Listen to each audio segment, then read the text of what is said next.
Kamustahin naman natin ang sitwasyon sa St. Peter's Square sa Vatican kung saan nagtipon ang ilang Katoliko kasunod ng anunsyo ng pagpanaw ni Pope Francis. At nakatutok doon live si GMA Integrated News stringer Pia Gonzalez Abukay. Pia. Magandang umaga sa inyo mga kapuso at tulad po ng nakikita natin ngayong araw na ito, nagluluksa ang buong mundo dahil sa gumulat sa ating balita kaninang umaga dito, alas 7:35 ng umaga, Italy time, ukol nga sa pagpanaw ng ating pinakamamahal na Santo Padre.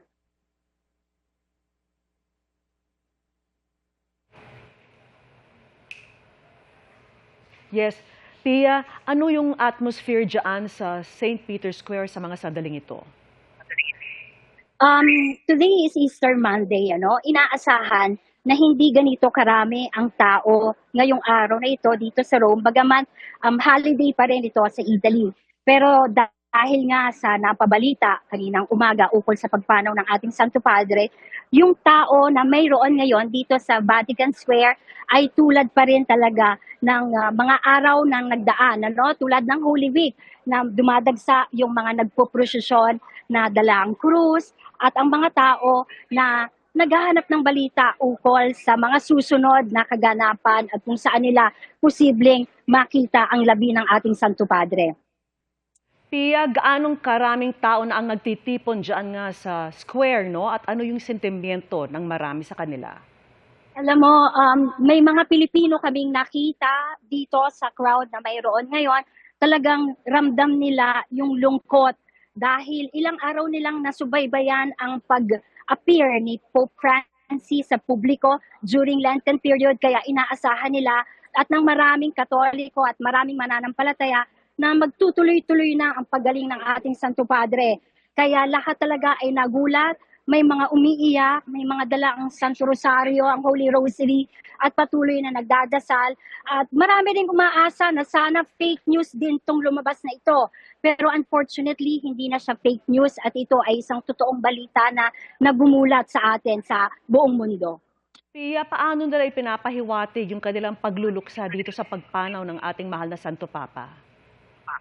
Alam mo, maraming mga umiiyak at talagang nalulungkot kasi since nakita nila kahapon si Pope Francis na dumungaw doon sa bintana, inaasahan din nila na makikita si Pope Francis. Ngayon, hopefully, ini-expect nila ng marami sa kanila ay dudungaw si Pope Francis para si Angelus.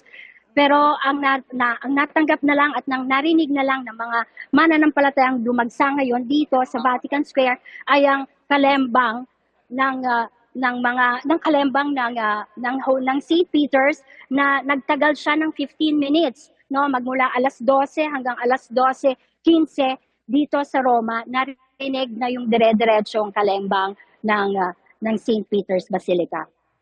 Yes. Pia, umaga pa lang dyan ngayon, may mga anunsyo na ba ang church authorities o kahit yung Italian authorities sa mga susunod na magaganap sa Vatican? Iyon nga din ang ating patuloy na binabantayan, tinututukan at sa kasalukuyan wala pang official statement mula sa Vatican o kaya sa Italian authority ukol sa mga kaganapan sa susunod na oras. Hindi pa natin alam kung saan magkakaroon ng public viewing at kung saan makikita ng mga libu-libong mananampalataya ang labi ng ating mahal na Santo Padre. Patuloy tayong nakatutok diyan at inaasahang maglalabas sila ng mga official statement sa mga susunod na oras. Pia, kamusta naman yung Filipino community dyan? May natatanaw ka na bang mga Pinoy? Oo, marami na mga Pilipino na nandito sa crowd at ayun na nga, sabi nila kanina, alam mo ba na namatay na ang ating Santo Padre. Actually, marami sa mga nandito sa St. Peter's Square ay inaasahan nga ang muling pag-appear ni Pope Francis. Kaya yung balita is nalaman din nila mismo sa kanilang mga telepono at sa mga tao mismo biglang bumalik.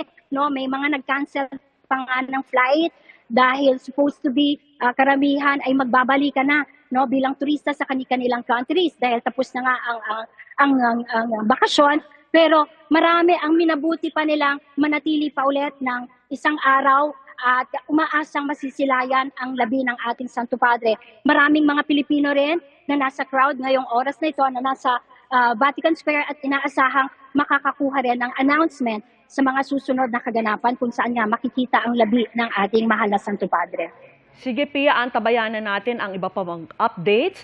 Yan po si GMA Integrated News Stringer Pia Gonzalez Abukay. Maraming salamat sa iyo.